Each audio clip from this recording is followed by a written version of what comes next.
course I'm going to cough and fit as soon as we get live on the air. Welcome everybody to the pre. No, it'll be next week. So this is the week before free agency starts. Episode of Under the Dome. So for some reason I thought it was still the 3rd. So yeah, it's the free agency because it starts a week from tomorrow. That probably explains for a lot of the moves that we're going to talk about tonight. Today was the deadline to franchise players, which of course the Saints did franchise Marcus Williams. But before we get into all that, I'm your host, Alan Warwick, here with my partner, Sean Williams, wearing his AC/DC. Is that Back in Black? Back in Black. Back in Black. Gotta be. Yeah. The quintessential 1980s rock. No, it's the quintessential AC/DC album. I know Bon Scott had died right before that album came out, but yes, that was the first one with Brian Johnson. Yes. Yeah. Yep. And if you listen to, I got Back in Black on Spotify, and if you look, they like to throw up these, trivia about it, and they tell the story about this album, Back in Black, and they said, that for Brian Johnson's convinced that Bon Scott was channeling himself through him in those lyrics to write that song for that album, so it's fun to think about. But it was a really interesting time in the music business during that era. You didn't really have a lot of bands that had that heavy toned edge to it the way that AC/DC came out. And, after them, you saw a lot of bands being influenced by what they did, and the quote unquote screaming vocals. There's nobody that does it like Brian Johnson. Yeah, and you get that with that album. You got, or for AC/DC, you got that driving sound for rock. It's the guitar with the drum and the bass line all at the same time. Dun, dun, dun, dun, dun, dun, and then he would go into a lick, but that was the same burn, dun, dun, dun, dun, dun, dun, dun, dun, dun, dun, dun. That all three hitting that one beat. So I heard an interview with Angus Young one time, and he said that he's recorded the same album 30 times. It was the simplicity of it, but the sound was unique to them at the time. That not only has shaped AC/DC's sound for the rest of their career. Robert Mutt Lang has produced that sound every time. You listen to, I'm going to throw her out there, but you listen to Shania Twain's albums that Mutt Lang produced. You can hear AC/DC's influence in those songs. Man, I Feel Like a Woman. It's that same kind of thing, because that's his style. And he did the same thing with Def Leppard as well. Def Leppard too. I was thinking about that too. He completely transformed their style and their groove when he, I believe it was after the High and Dry album, he came on board for Pyromania. Pyromania, and then of course once they came out with Hysteria, it's that same sound. Yep, absolutely. Okay, so the Saints today announced that Marcus Williams has been franchise tagged, and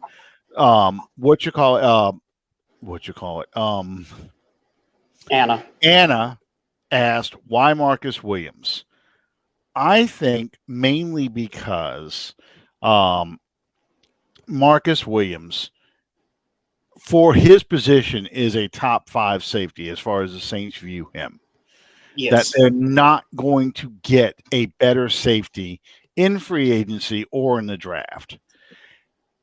Why Marcus Williams as opposed to, say, Trey Hendrickson?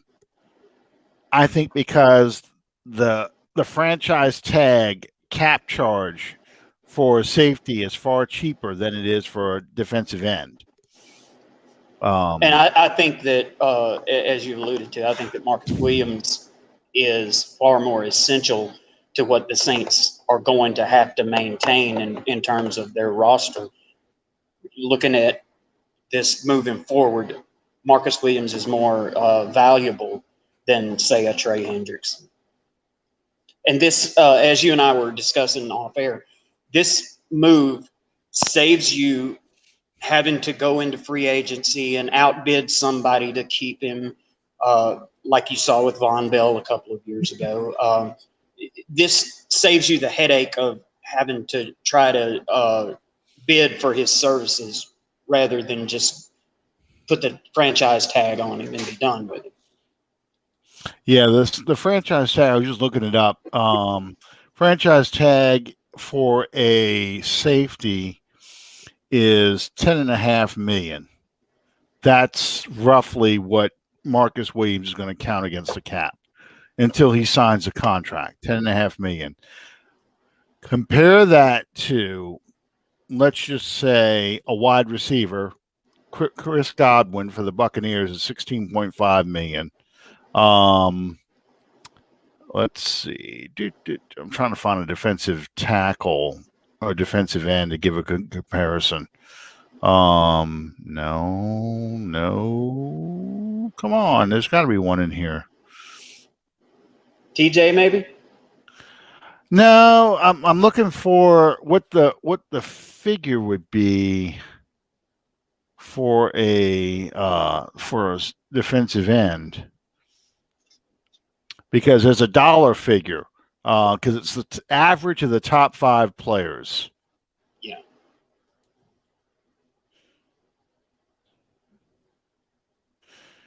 I know they had a.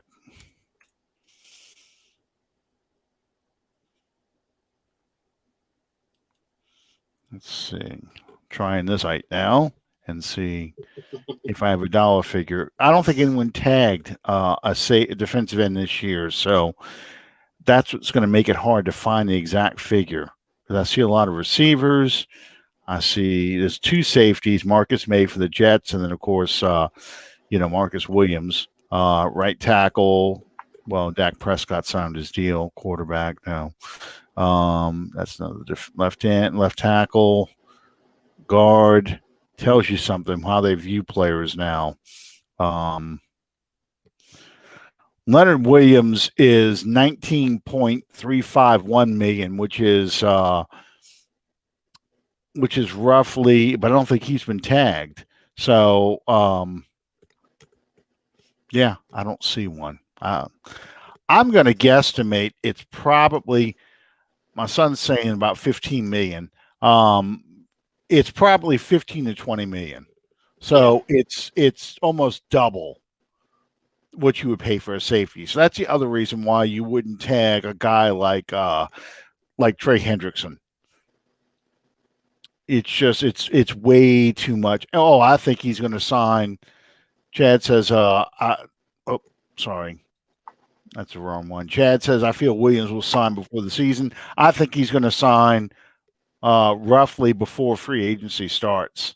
I think they tagged him knowing they probably got a deal in place, but just in case it goes over the 17th or 18th, something gets snagged on it. This was the deadline to tag people. They wanted to go ahead and protect themselves. And even above and beyond that, if not Williams, then who? Who do you have that you're in a bind to make a deal with? I don't really see anyone that jumps out at me on the roster that would be. I was close. 17.7 million, according to over the cap. No, you really don't. I mean, the if you look at the players that the Saints had, you can't afford to tag a guy like Jameis Winston, for example, because that's really out of the box because that's a quarterback. You know, you look at the free agents that the Saints have. I had this up earlier and I closed this by accident. Okay. Sheldon Rankins, well now Josh Hill, Craig Robertson, PJ Williams,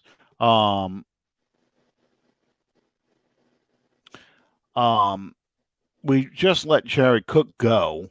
So, you know, we went through a lot of these names the other day.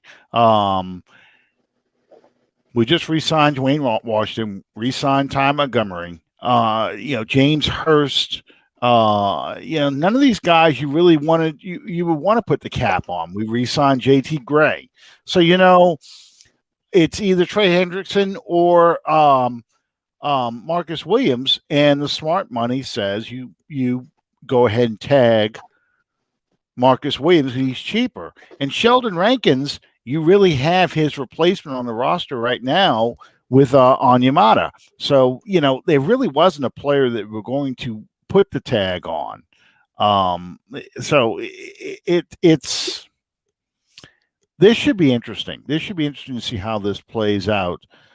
Because I think the Saints are going to find more cap room by taking a guy like Marshawn Lattimore and taking a guy like Ryan Ramczyk, extending those two guys, and you lower their cap figure from $13 and $10 million respectively to $2.5 to $3 million.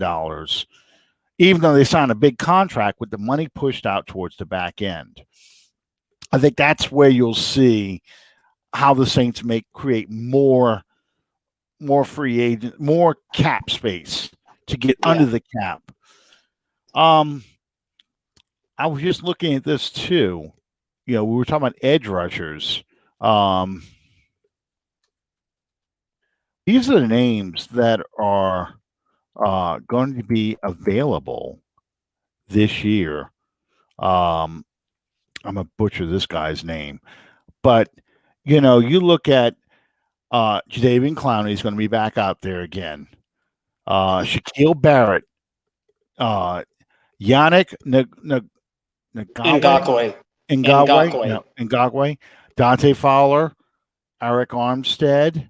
I mean, it's just it's amazing the amount of talent that's going to be available. Chris Jones, although he's a defensive tackle, it's possible the Bucs go ahead and sign, but they didn't tag Shaquille Barrett. They did sign Levante David. You know, there was somebody else, Justin Hargrave. Bud Dupree is now available, although he really fits just a 3-4 defense. You know, Matt Judon from the Baltimore Ravens. So it's, you know, it tells you a little bit something about how the league is or how the teams are going to handle this free agents period. They're willing to let expensive pass rushers test the market because at worst they feel like, you know what, I can get one in the draft now, you know, and I can get him for a few years. The Saints are willing to let Trey Hendrickson go because they feel for what Hendrickson offers them, Carl Granderson can do the same thing. Yeah. You know, he may not give you he had that breakout year with the sacks this year, but he's not going to give you the run defense. He's not going to give you that all-around 3-down defensive presence. You can get something like that out of a Carl Granderson. The key, though, this year is that Marcus Davenport has to become more of a pass rusher, you know. And I believe that they see that in him. I believe that he has steadily improved over each of his seasons, and that they see the potential of that being the case. He has, and I've said this for a while, and so has Calvin. Basically, that the Saints have seen when he's been out there, a guy who plays the run. He can handle it. He can rush the passer. He doesn't have enough tricks in his toolkit yet, but there's a progression they're seeing that's not showing up in the stat sheets. He's learning the position. He's playing the position smarter. And that's the stuff that people just don't see out there, but I can see it when I'm watching him. I watch him a lot of times when he plays, and he's not getting manhandled. He's not getting pushed around. He's this close a lot of times to getting to the quarterback. He's just he hesitates just a little bit coming off the line because he's still thinking instead of reacting. And I think when that gap closes, just like it did for Hendrickson this past year, where Hendrickson stopped thinking and just went after the quarterback, that's the difference between a sack and just missing the guy. Yeah. And then, of course, the Saints have also been looking at defensive end, defensive tackles a lot in the draft, too. So, it just goes to show you that their attitude is we're going to get younger. We're going to get cheaper on the defensive line. We're going to pay our studs, but we are going to get younger and cheaper. I think Alex Anzalone is also on his way out. Yeah. He kind of tweeted something the other day, basically thanking the Saints fans for his time, but he's kind of on his way out the door as well. So it's another guy they weren't going to tag. Quan Alexander, he's got a big cap figure, but I think the Saints like him. We've talked about him before. I think he's a guy that you're going to see him get let go, but with the idea we're going to try and sign you back for a cheaper amount. Yeah. And there again, with Quan Alexander, it's a weird situation where you want to retain him and you want him on this team, but you have to resign yourself to the reality that he's only going to probably realistically be available for maybe half of the season. Right. So you could take the risk. Who's going to sign him? Conceivably, you could sign him dirt cheap with the idea, hey, when you're ready, when you're healthy, we'll put a lot of incentives in your contract based on snaps. You'll come back. We'll work you in slowly, but they're probably going to play Bond a lot more, and they'll probably bring in a linebacker, if not in the draft, in free agency, a guy that you probably don't have high on the board, but it's somebody like a Craig Robertson, younger but smart like Robertson. So there's moves they're going to make. It's not going to be these big splashy, hey, look, we got the best safety on the market, or we got the best defensive end on the market to come in and play for us. We were far more frugal with our money, basically trying to keep this core together. Yeah. And it's not like we're strapped for talent on the roster either. No, I think it's just more important this year, and I'm assuming we're not going to trade for Russell Wilson, although that's still my fantasy out there to get Russell Wilson.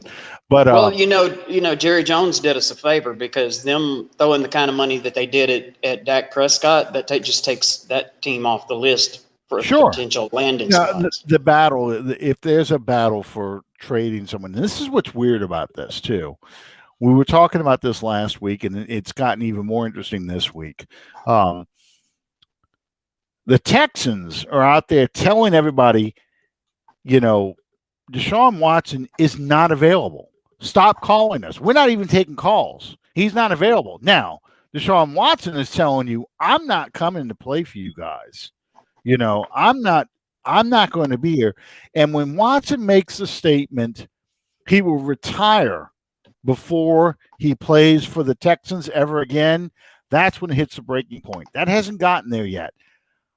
But when it comes to the Seahawks are actually listening.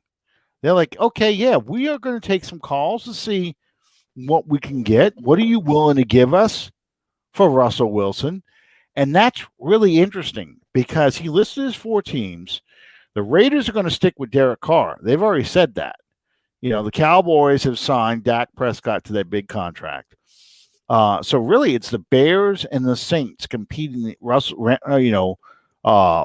Competing for Russell, but you got Pace competing against the old master Mickey Loomis to see who can put the deal together to get that guy. And Nagy and Ryan Pace are they're fighting for their jobs. That's not the same case for Peyton and Loomis. But the interesting thing about this is that Russell Wilson has a no trade clause in his deal. So even if the Seahawks say, you know what, we're going to take this deal, Russell Wilson still has veto power to say, you know what, I don't want to play. He can look at the 2 deals and say, I don't want to play for that team. I want to play for this team is the better team, even though the other team may offer the better deal. So that's going to, I'm going to sound like, what's his name from Dumb and Dumber. So you're saying there's a chance. And right now we're still saying there's a chance it could happen because you look at the free agent quarterbacks that are out there. And this is why you're seeing teams like the 49ers, the Panthers, the Bears, and the Saints all looking at these veteran quarterbacks that may be available to trade for versus signing a guy in free agency. Jameis Winston, unfortunately, is at the top of the list because you got guys like Ryan Fitzpatrick, you've got Tyrod Taylor, old washed up Cam Newton. I mean, it's a nightmare list of quarterbacks, and Mitch Trubisky, who's going to be out there. You're going to look at this like, I don't want these guys. I don't want any of these guys. My nightmare is us entertaining the thought of trying to project this when you pursue somebody like a Trubisky, thinking you can make something of him. I don't want that. I would rather see us go in with Taysom Hill than to do something like that. Well, and that's why Winston has a lot of power coming into free agency because he's going to be the most accomplished currently of the quarterbacks. Because Cam Newton is not the Cam Newton of the Super Bowl MVP year. He is the Cam Newton that you saw in New England. The guy who gets beat up, not very accurate throwing the ball, streaky, not the running threat he used to be. I mean, if you're going to bring Cam, I think that Cam Newton has just been used up. Yes, absolutely. His time in Carolina took years off of his career because of the way that you used him. Now, true enough, you had some success doing that, but ultimately, it's going to cost Cam Newton the end of his career because of that. Yeah. I mean, basically, Cam Newton doesn't offer you anything that you don't already have with Taysom Hill. Yeah. Honestly, at this point, I mean, Taysom Hill Cam Newton's going to do everything Taysom Hill does except slower and be subject to more injuries. I mean, that's basically because he was never that accurate of a passer. His strength was running the football. He was big. Jerry's freaking out. He wants Drew Brees to retire now. I think Drew Brees is going. He's already told the Saints what he's going to do. It's just when he decides to make his announcement. Now, the 14th, March 14th of 2006 is the day, I believe, he actually signed the deal and had a press conference back when he came to the Saints. And I wouldn't be surprised if he's holding out to around that date to make the announcement, for the full circle. That'll be Sunday. Yeah. And the Saints organization already had this conversation with him. I'm not worried about whether he's going to come back or not. If he comes back, I'm okay with it. But if he's not going to come back, I think the Saints already know what they're going to do. So there's no point in worrying about when he makes the official announcement. They're not being held up by this. The Saints aren't like that kind of organization. They're not. They've had these conversations. They know full well. And you've heard Cam Newton let it out the bag. You've heard Sean Payton sort of imply it. Their attitude is not Cam Newton. I'm sorry, Cam Jordan. Cam Jordan let it out the bag. Peyton's already sort of implied it. Basically, they know, but they want to give him the time to go up there and make the announcement, give his speech about his time and all, give him his moment. You know, so I mean, he's earned that. Yes, and that's how they feel. And I feel that you and I have discussed this before. I feel the same way about him having this season. If there's anybody on that roster that's earned the right to end it on his own terms, in his own way, it was Drew Brees. And I have absolutely no problem with that. Yeah. And I believe that was what they did this year. They gave him the opportunity to close it out the way that he wanted to. Mm-hmm. And in my heart of hearts, I think it's over. I really do. I do too. I believe it is. I mean, I told you that all during the season that I felt like this was his last year, win, lose, or draw. I think he knows his body is giving out now. We've talked about this before too, but I mean, you've had 2 years in a row where he's had injuries that he could not come back from for the next week. He's played hurt before, but it's just taken him longer to recover from certain injuries. I think before last season he had missed one start in Carolina that year. Yes, that one start. And in the last 2 seasons he's missed 10 games due to injuries. Yes. And every day that adds to the calendar is not going to be friendly for him in terms of trying to make another run at it. Jerry, why do you want him to retire? Why do you want him to announce he's going to retire so much? Or why do you want him to go? I mean, I'm not worried about it in the least. I really am not. It's one of those things that I really... he's pretty much said he's going to, and he's not going to hold us back. I mean, the only thing that would keep me from, that would want me to have him back for another season is because I'm terrified of the options without him. I'm looking forward to a Jameis Winston-led Saints team like somebody looks forward to a root canal. It's just not what I want. And the same is true for Taysom Hill. I'm looking forward to that. Like I'm looking forward to, a prostate exam. I'm just neither one of those. I'm really looking forward to seeing. That's why Russell Wilson is so appealing to me. And I'm somewhat considering going Mike Ditka to get him just because the options that you have without Brees, I just feel like, oh man, it's going to be tough because here's the thing, and I've said this before.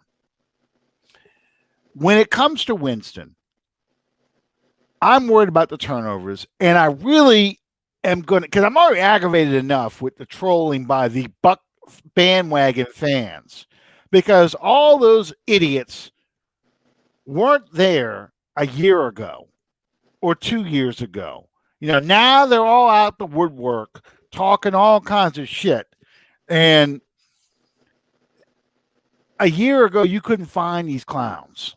So I don't want to hear this stuff.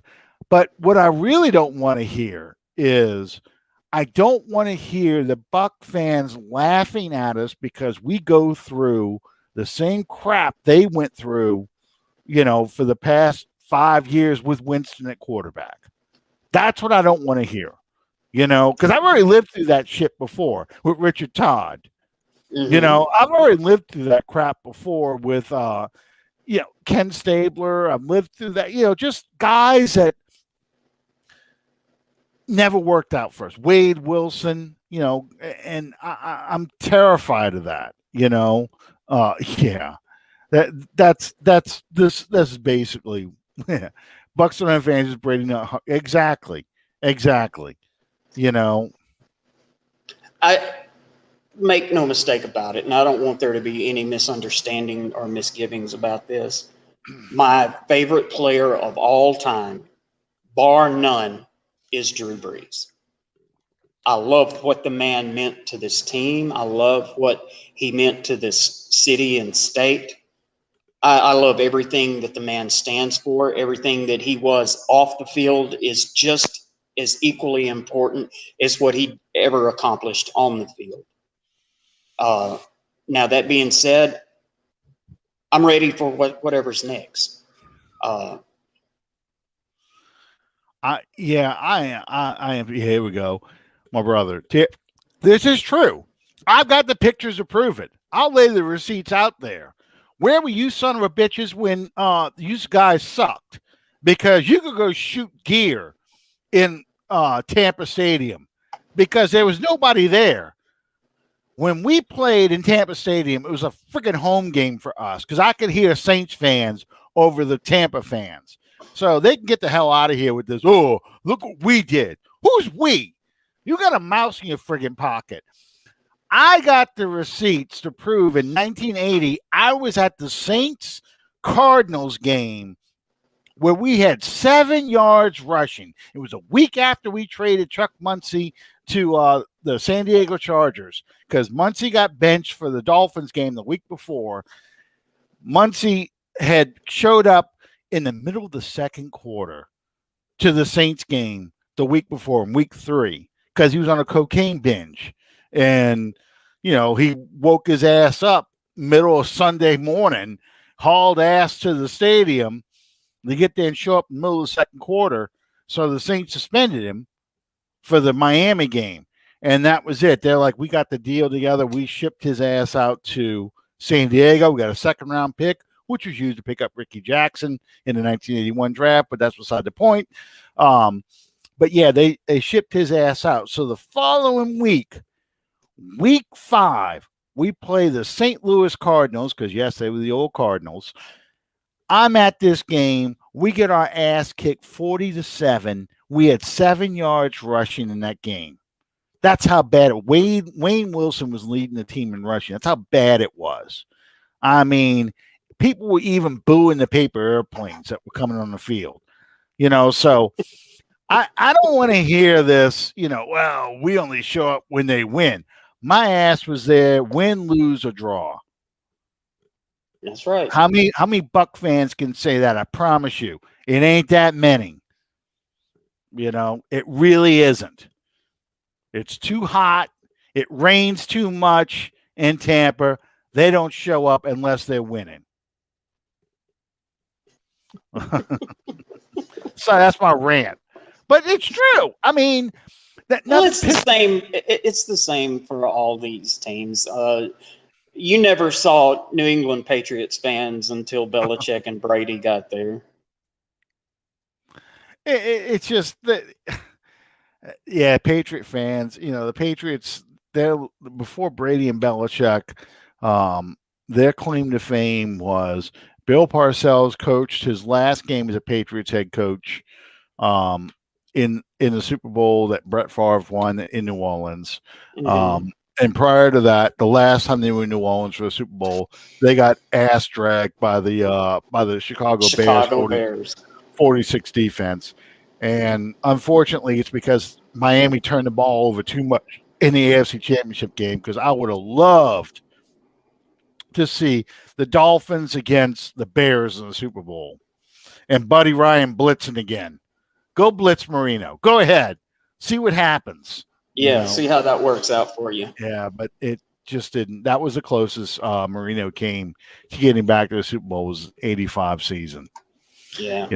The Bears probably kicked the Dolphins' ass, but it would have been more entertaining. It would be more entertaining than that New England game. New England was terrible. If you remember, during that 85 season, the Bears lost one game, and it was to the Dolphins. Yeah. Oh yeah. It's on YouTube. Now I'm gonna warn you. It was a Monday night game. I watched that. Mm-hmm. I was in college when that game was played, so I'm aging myself here. But it was a Monday night game. Howard Cosell is gone. He's been fired because of the little monkey on the field. Look at that little monkey go comment. Don Meredith is retired. So it is O.J. Simpson and I think Joe Namath are in the booth with Frank Gifford. It's horrible. It's horrible to listen to the commentary. You don't realize how bad it was until you go back and watch this game. So if you mute it, you can enjoy the football game because it's a good game. The 72 Dolphins show up on the sidelines. You see Larry Zonka. You see, Mercury Morris is in jail at the time, but you see Jim Kidd. Oh, yes, he got thrown in jail in '83. So he's in Dade County Slammer. Yeah. But you see Bob Greasy, you see Jim Kick, you see Paul Warfield, Nick Bonacani's out there. So there was a lot of the 72 Dolphins are staying out there. They gave like a little pep talk before the game because they were really nervous about that 85 Bears team. That was the team that was going to go undefeated. And so that was the game they went to. So, yeah. What are we talking about here? I've got all kinds of comments going on.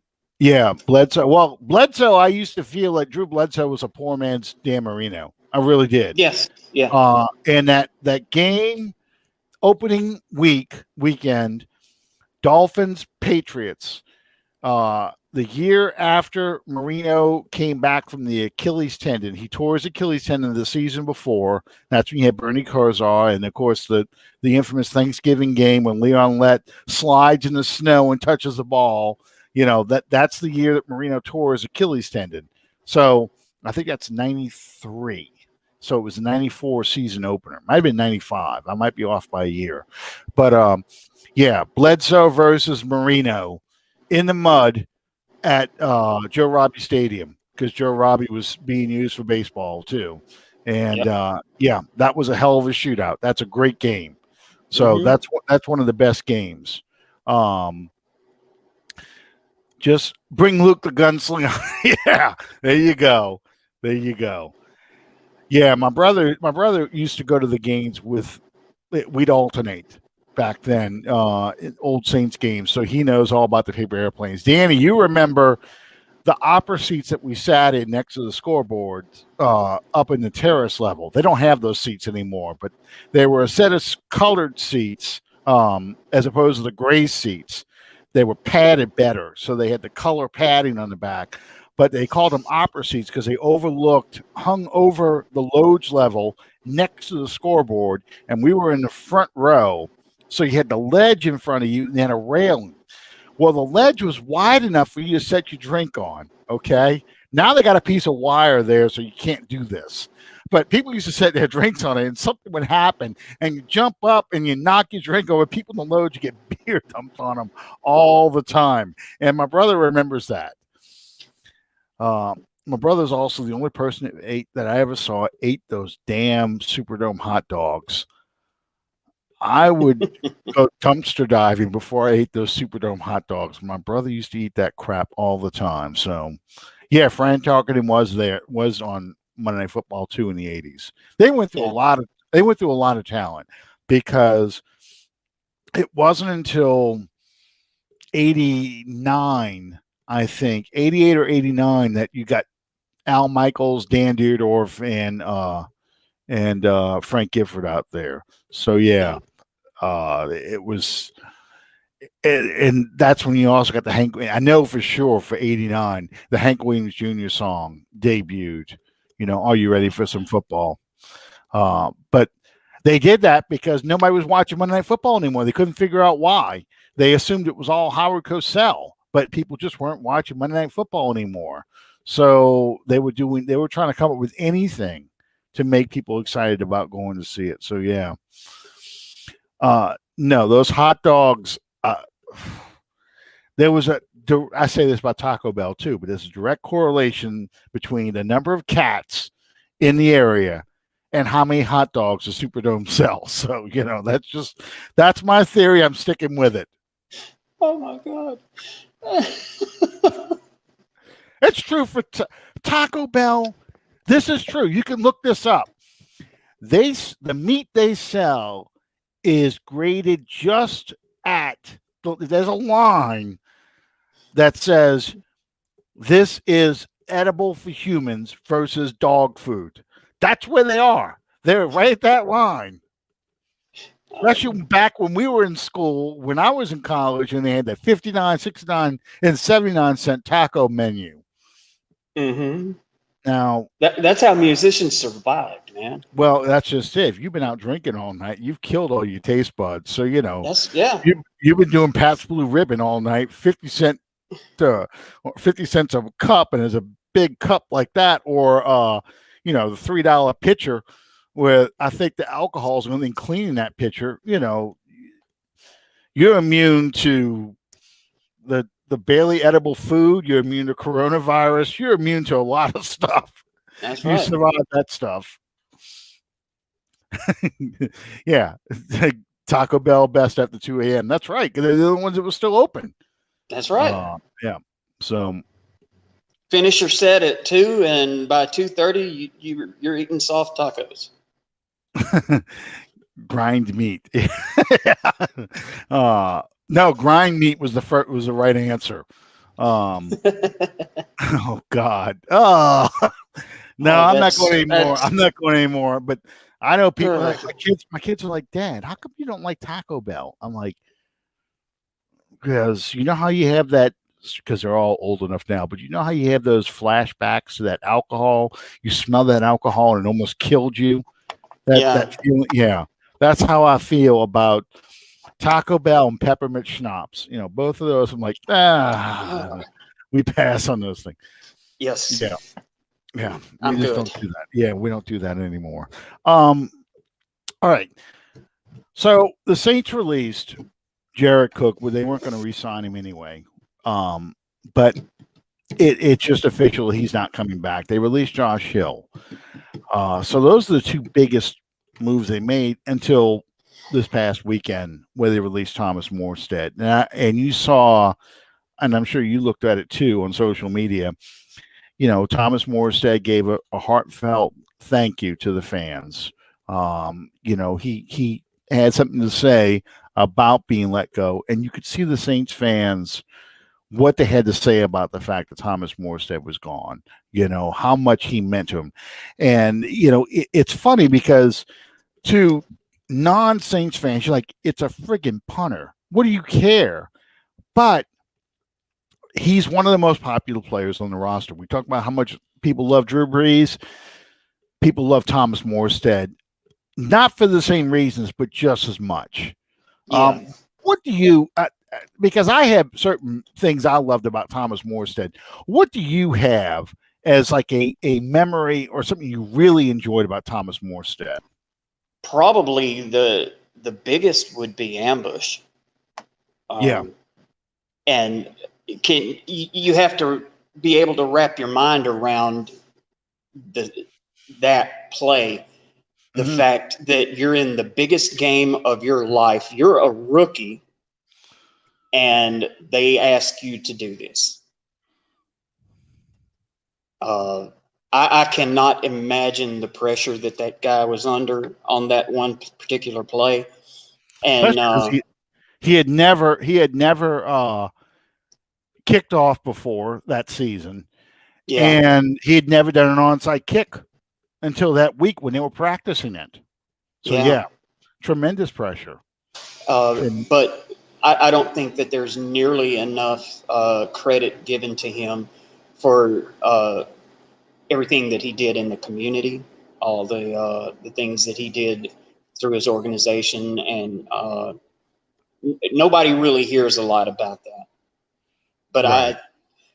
when you have a player that means that much to the organization and they make it so important to give back to the community around that organization, I think that that's just something worth being noted. Absolutely. Well, you look at the Minneapolis Miracle. You know, after that game was over with, Morstead played injured in that game, but he struck a chord even with the Viking fans, and the Viking fans gave so much to his charity after that week. I mean, it just Well, showed you how that. if you remember, after that touchdown, they had to kick the extra point. All the Saints Mhm. players had left the field, and who lines up at defensive tackle for that extra point in that Yeah. Minneapolis Miracle game? That was Thomas Morstead. Yes. That's Yeah. another memory that I have of. I I hate when it gets to the point that you love these players, you love everything that they've meant to your team and your organization for all of these years, and then you have the harsh reality driven home once again that this is a business. Hmm.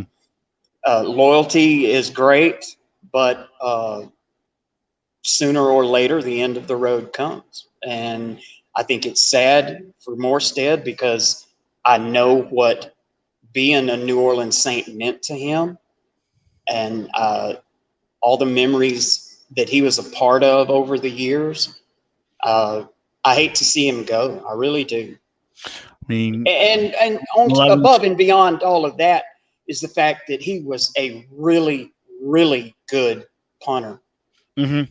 Probably in the past decade, probably one of the better or one of the best in the league at his position. He was he's the best punter this franchise has ever had, and Russell Erksleben jokes aside, I mean you look at Brian Hansen and Tommy Barnhart, those two were pretty much who Saints fans look at and go, okay, those are two of the best we've ever had. Robert Royals had a great season. He's kind of like how the extra point kicker, not Jason Hanson, the guy we got from Carolina in 2011, who kicked for us, number 2. It'll come to me, but anyway, Yeah. He's kind of like that guy.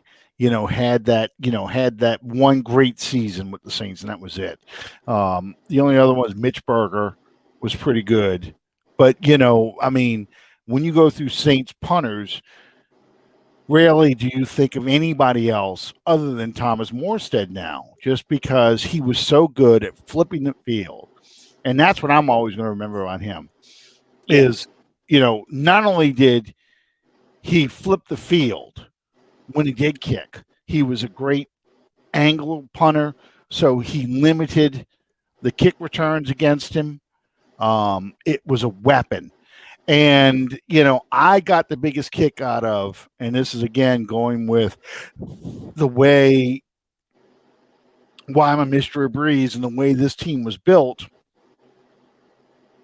You go and look at how many games where Morstead never played, and he takes a joke, and writes inactive and posts on social media because the Saints never punted.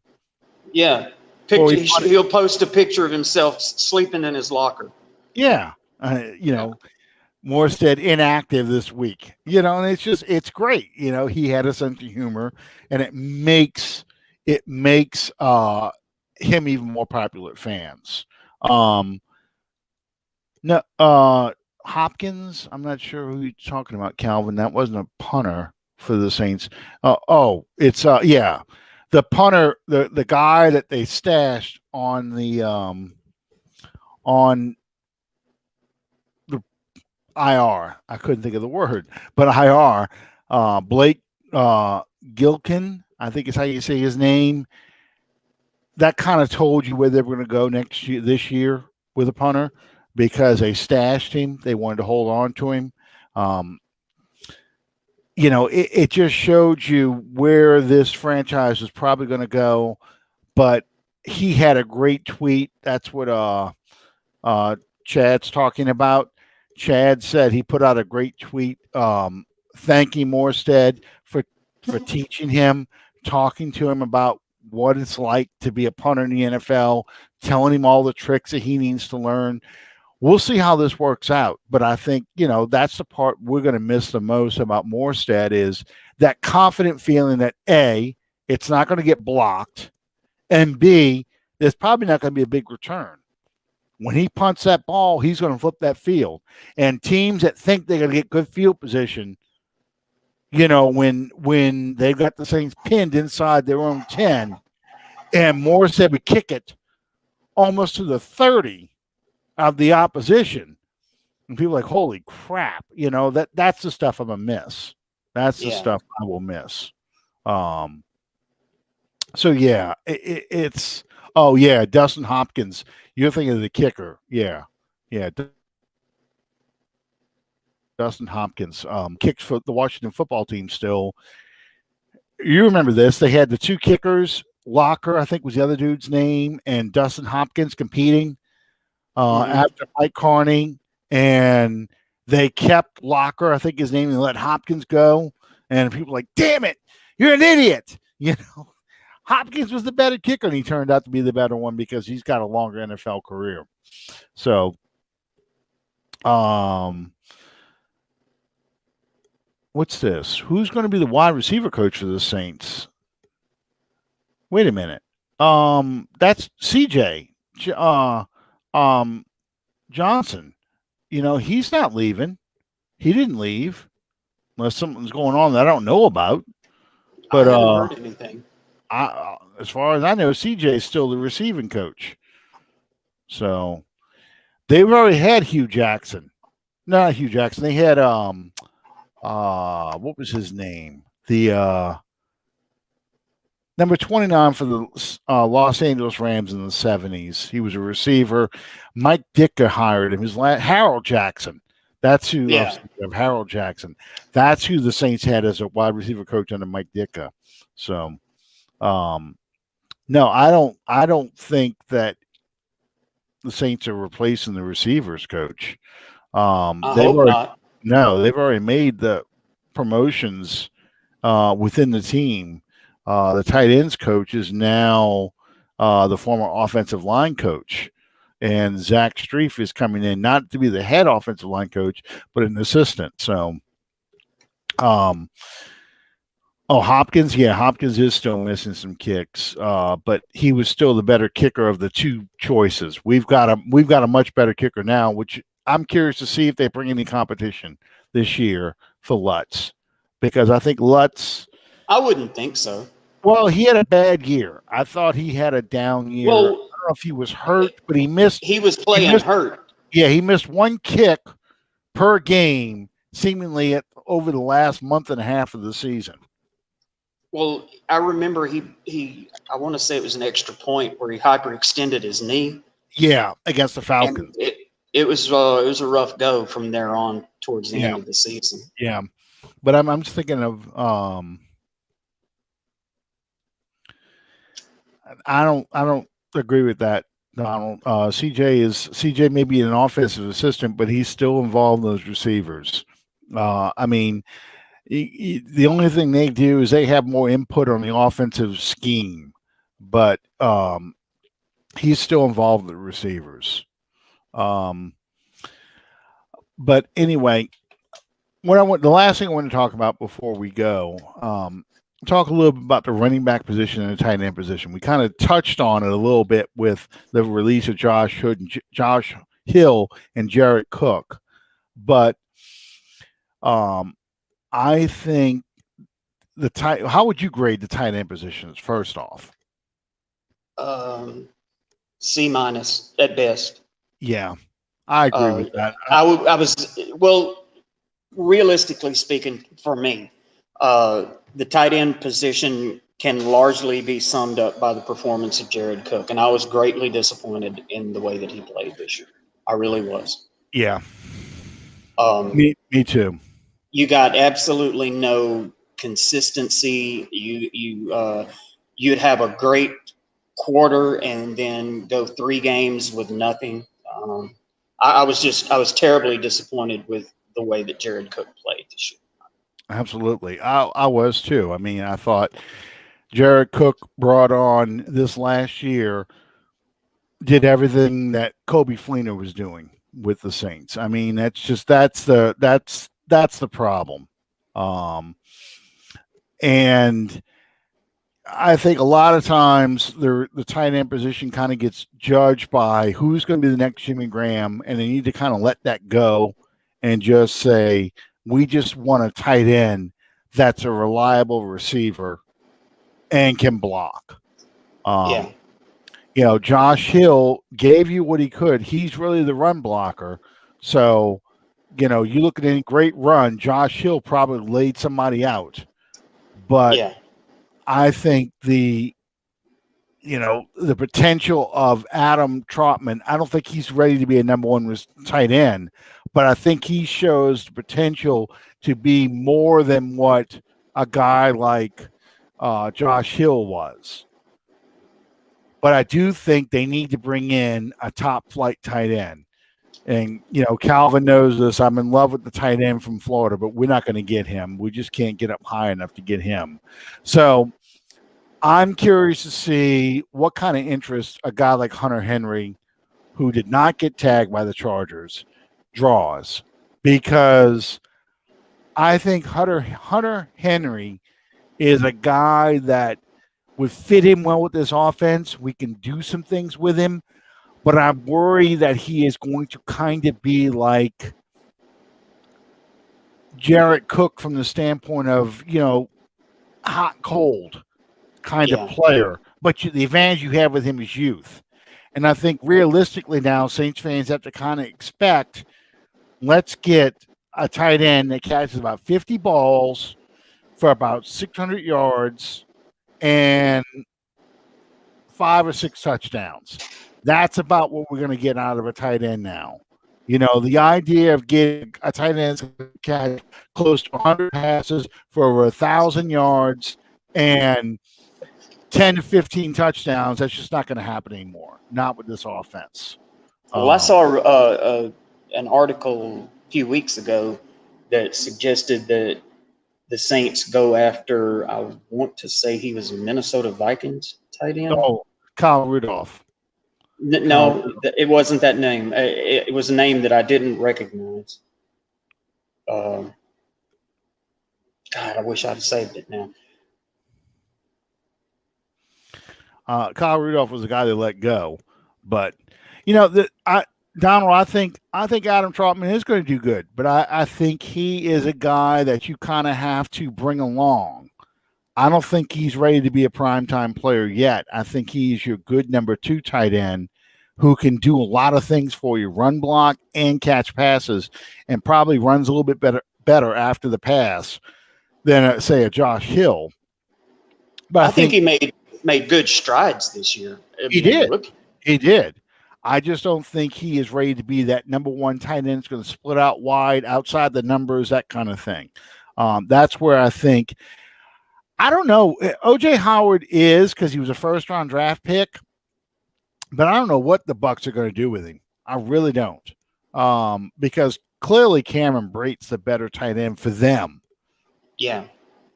I think O.J. Howard's one of these guys that's desperate for good coaching.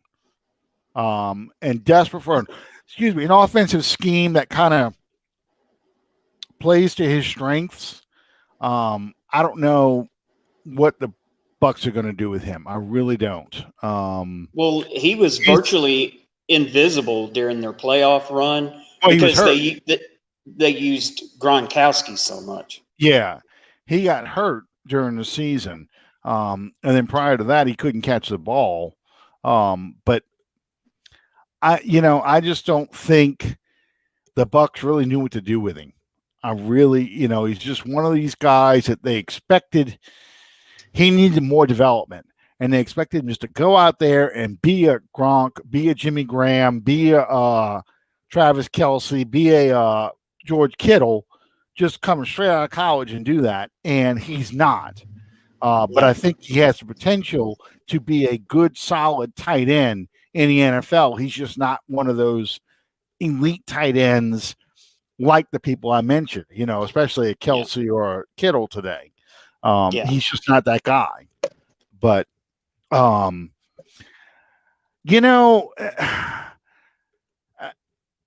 Elford's, to me, Tyler Elford is a guy. It's like buying that Jaguar or that sports car, that expensive European sports car. Looks gorgeous. You wheel it out, and those times it starts, it's going to look fantastic. But most of the time, it's in the shop because it's got electrical problems. It's got, fuel injection problems. It's got all those problems with it, and I think that's what you get with Tyler Elford. He's going to be injured more than he is healthy, and when he comes out there, he looks great. And you're like, good God. What was that linebacker we had for a long time? From the Dolphins that we got when Kiko? He played. Not Kiko, the one that. When he played 59. Yeah. When he played, he was awesome, but he was hurt all the time. Yeah, golly, I cannot remember his name. It'll come to me. If my son's still on, he'll probably chime in a minute. But yeah, that's what you're going to get with Eifert. With Zach Ertz. I don't know what's going to happen with Zach Ertz. I mean, I think they're ready to move on from him. I think the Eagles are in a rebuild mode. I think they want to build around Godfrey, and they just want to go from there. We're still talking about older tight ends now. I mean, Kyle Rudolph, that's the kind of guy you can get. You can kind of carry him for a year to see what you can do with him. He'll give you some stuff, but it's not, you're bringing in like a Ben Watson. That's what you're bringing in. Yeah. And not Ben Watson from 2014, Ben Watson from 2016. That's the kind of guy you're bringing in. Last thing, there he is, Ellaby, Dannell Ellaby. Yeah, that's exactly what I'm talking about. Guy who's never healthy, but when he was healthy, he looked good, but he was never healthy. He was a difference maker. Yes.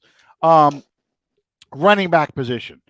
We're talking about the Saints. There's rumors right now that the Saints want to trade Latavius Murray. We'll talk about receivers next week, but talking about possibly trading Emmanuel Sanders to get salary cap relief. Now, this is all rumor stuff. We did re-sign Dwayne Washington. We brought back Ty Montgomery. You have, of course, Alvin Kamara. How would you grade that running back position? Given that Taysom Hill plays running back occasionally, given that Latavius Murray was there for last season, but he wasn't there for the playoff game. How would you grade the running back position? B+ to A-. There were times when the game could have been won or lost on the legs of the running back room, and sometimes they got it done, sometimes they didn't, but it wasn't necessarily their fault when it didn't work out that way. You have probably one of the strongest and best offensive line units in the league, and I think that bodes well for the success of that group. But I mean, what else can you say about Alvin Kamara that hasn't already been said? Now, I do feel like there's a noticeable drop off from Kamara to Montgomery or Murray or whoever else it is. But at the same time, there's a difference in the way that the other guys are used as opposed to Kamara as well. Yeah, I think clearly, I think it's funny right now when I'm reading stuff about Michael Thomas. It's all the same things they said about Alvin Kamara this time last year. He doesn't want to be here anymore. We got peak Kamara. Now he's on a downslide. We need to trade him. All these things because he was hurt. We saw this past year what a healthy Alvin Kamara looks like. He looks like the guy we saw the first couple of seasons. And I agree. I mean, Alvin Kamara bumps it up to an A-. I thought, where we were lacking last year really was that consistent 1-2 punch that we had. I'm talking peak Ingram Kamara years. The Kamara's rookie year, Ingram second to last year here. I don't know. I think we can bring Ingram back, but I really would like to bring in a young running back. I would like a young power back. A guy like who can give you what Ingram or Murray gave you at a young age. That's cheap. There's no other way to put it. You need the cheap salary. I think that's, I've already talked about my love affair with that fullback from the 49ers. I'd like to get him. Yeah, Juszczyk. I'd love to get him as an upgrade over Burton, the fullback, because I just want that complete fullback. But I thought that Tampa game, not having a power back, kind of hurt us, because that's what you needed to be able to punch these guys in the mouth. And you just didn't have that this year. So that's what you're missing. It's that's the only complaint I have, and I would not be upset to see Murray go. I don't know if you can find an Ivory or Robertson anymore. I think people are really looking for those guys, but I think you could find if you could find a good, dependable power back who can pick up the blitz and run. I think that would be a good guy to kind of, if you bring Ingram back, you can get this guy in there as the third running back in that running back room, and you can I know you got to go, Sean. I can see you looking around. But I think you can get him to eventually replace Ingram. You sign Ingram for a 1-year deal just so he can get the rushing title for the Saints. I would love to see that. I really would. I think he's earned it. Yes, absolutely. All right, guys. Thank you all for joining us. Next week, will be the day before free agency starts. We will have even more Saints news, I'm sure, over the next few days. Like I said, the 14th is a date I got in my head right now to look for a Drew Brees announcement that he would retire, because that would be the anniversary of his signing. And I think that, you're going to see a lot of activity over the 15th and 16th when we're on the air next week, just before free agency officially opens, because they allow teams now to have negotiations and announce deals, but don't make them official to the 17th, kind of like the NBA. So we'll have those moves to talk about. We'll talk about the receiving room next and the offensive line from last year, where they could possibly make moves. And we'll see if there's any more truth to any movement with Russell Wilson. I really think this is going to happen, though. I really do. Okay. All right. Thank you guys for joining us, and we'll see you next time on Under the Dome. Good night, everybody.